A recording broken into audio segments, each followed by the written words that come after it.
Great, CrossFit are holding a semi-finals press conference. But it looks like they must have sent my invitation to the wrong address.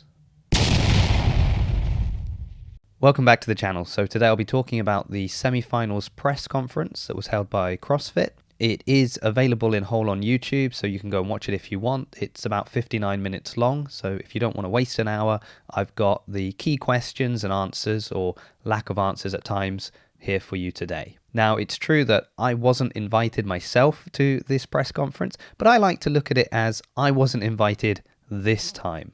And the way that I could be invited next time is with your help. So if you haven't subscribed to the channel yet, you could do that. You could encourage your friends at the gym to subscribe. You could get your mum to subscribe. If I can get those numbers up, it will be more difficult for CrossFit to ignore me in the future. And who knows, maybe I'll get to be there asking some questions, because I have a couple of questions that weren't asked that maybe I would have liked to ask, or some follow-ups to questions that were asked that perhaps we didn't fully get an answer to.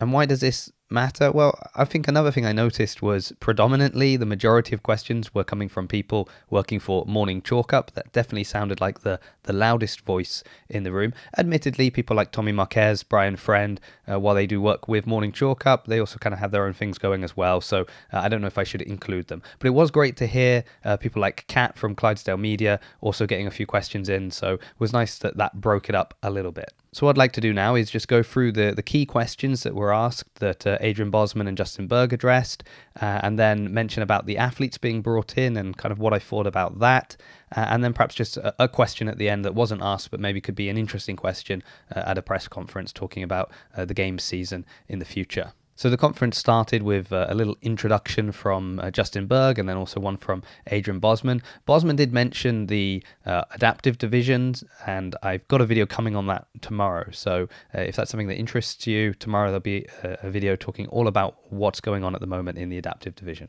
So let's move on to the first proper question.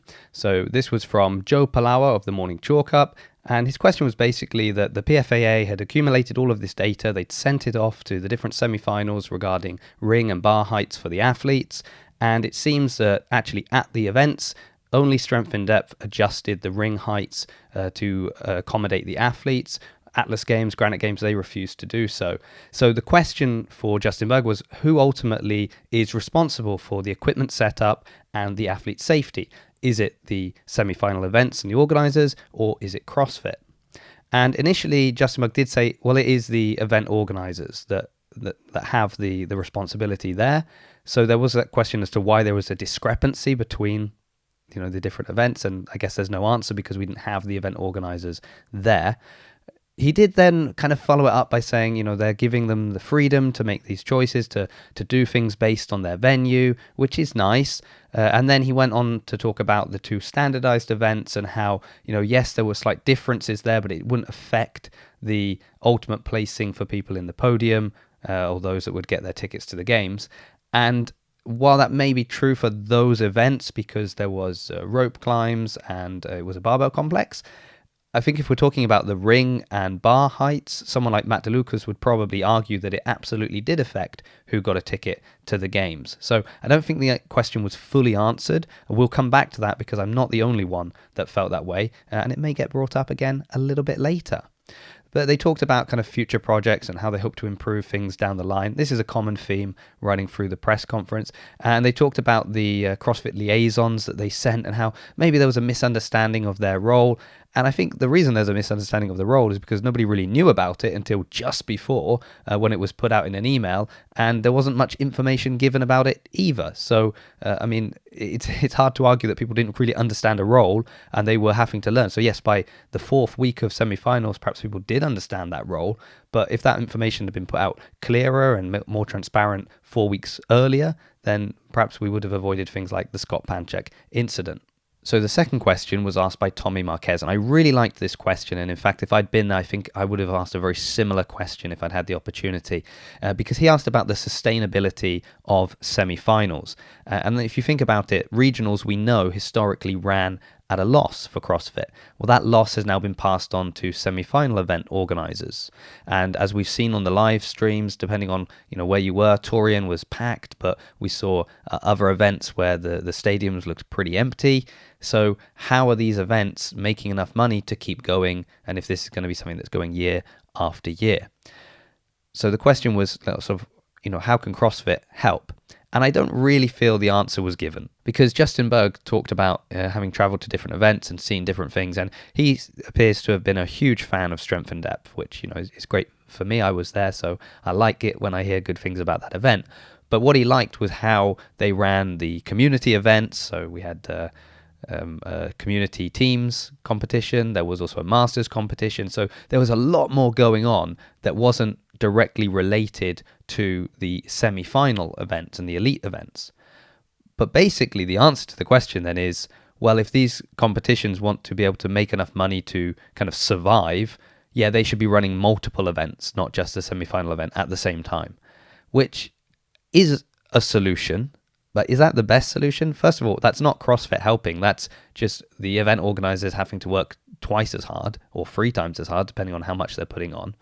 That depends a lot on the availability of volunteers and people that can help get things running. So Strength in Depth had a huge amount of support from the community, but we don't know where other semi-finals are being located, if they would have as many people to come. So they would need maybe 2-3 times as many judges so that they could also judge these community events as well. So there's a lot that goes into that. So it's very easy to say that's the solution, but that's not a great solution. That's still putting more and more pressure on the event organizers who are already under tremendous pressure to make sure they're providing a semi-final that is of the quality that we need in order to ensure the right people are going to the CrossFit Games. But absolutely great question from Tommy there.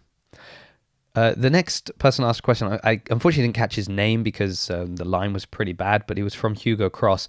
He was asking about the drugs tests and the transparency with that, and sort of when would we start hearing things that were happening. So Justin Berg said it takes between sort of 10 to 14 days for them to get the results back. So they've started getting the results back already from the first couple of semifinals, obviously. And what was interesting is that he did mention that there were some that were going to be... I want to make sure I word it the right way, because the way he kind of put it across, it sounded like there were a couple of results that came back where they were going to need to contact the athletes and maybe get them to have the B sample tested. So keep an eye out on that, because it definitely sounds like something is happening within the drug testing. And I would not be surprised if we find out that perhaps some people might not be going to the games. Now, the next question was, again, a question that an answer would have been great if we'd got one, and I really felt like we didn't get a proper answer to this question. So the question was from Kat Shearer from Clydesdale Media. It was a great question because she was talking about the judging. So obviously, lots of people have been talking about the standard of judging, both online and in person. As you know, I've talked about that in a video. And what was great was she didn't just ask the question, she mentioned a number of the suggestions that people have put forward on how we could improve judging. And then her question was, what are CrossFit doing? Are they planning to implement any of these changes? How are they addressing the situation? And the answer that we got was just kind of like, well, it's not any worse now than it's ever been. And the fact that kind of it's being more highlighted now, there's more scrutiny online about it now, makes it sort of appear like it's more than before, but it's sort of always been like this, and yeah, we're going to try and improve it. And I just felt like that was a very weak answer. I mean, even if you just said, well, there's much more scrutiny now, in fact, we've realized that yes, this has kind of always been a problem, but this year it's really been highlighted that it's a huge problem actually, and we're going to really make sure to address that and maybe mention some of the things that they've done. The other answer to the question was that the idea of paying judges, it was like, well, judges at the games are paid, judges for the online review for the quarterfinals, they're paid, so we're already paying them. Okay then, so that just tells us that it's not the solution. But don't say, well, we're doing that thing already and it's not working, so, what's the point? Like, it just felt like the answer to the question on what's going on with judging was, it's the same as it's always been, and yeah, we'll try and improve it in the future. So I think of all the questions, it was the one that we actually kind of got an answer to that I was most disappointed with the answer itself. So Brian Friend asked the next question, particularly regarding the live streams, and basically he was just asking how come we didn't get live streams from South Africa, from Korea, from Brazil, and the answer was, I guess, pretty obvious, but it was good to have it on record that it was just too expensive for them to send people there. They didn't feel they could hire people that would put on a stream of the same quality. So I guess there's a question of, do you care about having the same quality versus nothing? But then they commended, Brazil for what they were able to do, and maybe in the future they would partner with them. And I don't know. It's a little bit strange. I kind of feel like, wouldn't you rather have something than nothing? Maybe we'd start seeing some of these athletes, we'd know some of the athletes, and then maybe it would be worth spending the money to get a live stream there. He talked about people like Guy being incredible athletes and how that's sort of driving eyeballs over there. But if we never see the athletes unless they get to the games, and in some of these regions they've only got two spots to get someone to the games, so that means there's probably athletes there that we're not seeing. So it would be nice to see a solution there. I understand that it's incredibly expensive, so even suggestions on how CrossFit could raise more funds, particularly with regards to live streams, would have been a nice answer to the question, instead of just getting it was too expensive so we didn't do it. So then they shifted from being able to ask questions actually about semi-finals to speaking to some of the athletes. So they had Brent Fikowski, Lazar Dukic, and Emma McQuaid. And it was nice to hear them speak. I'm not going to talk about the answers to the questions that they were asked, because honestly, for me, it's a little bit like sending in the clowns. It's great, but it's just a distraction.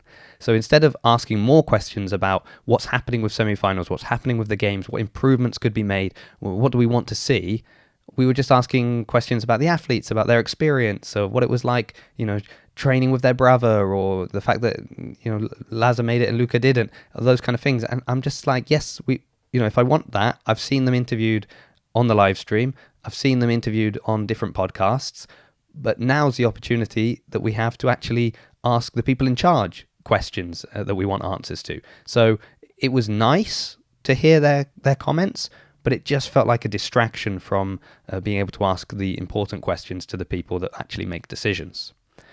However, I was very impressed that Chase Ingram was actually able to kind of ask a question to an athlete and just loop it back to a previous question that we hadn't quite had the satisfying answer to. So he asked Brent Fikowski about who was ultimately responsible for making the decisions, again, about the length of the ropes and the bar heights and the ring heights and things like that. And what was really interesting is that Brent wasn't sure. From his experience speaking with CrossFit and with the event organizers, he kind of didn't have an answer. He said it seems like the event organizers are, but it seems like they look to CrossFit to kind of get the okay on decisions that they're making. And then Justin Bug did jump in and actually say that, yeah, it is the event organizers. So if we go back to Syndicate Crown and what happened with the ropes and, the liaison, they couldn't find the liaison and we couldn't get to speak to CrossFit in time and all of that, this is kind of the first time we're actually hearing it doesn't matter. CrossFit don't have the say. You have the say. You make a decision. And I think if I've understood what's happening correctly, and feel free to jump in the comments and correct me if I'm wrong, the organizers have the final say. They make the decisions, but they're kind of looking to CrossFit for that sort of thumbs up, pat on the back, nod of approval before they make a decision. It's like they're so nervous about making the wrong decision that they want to double check everything with CrossFit before they do it.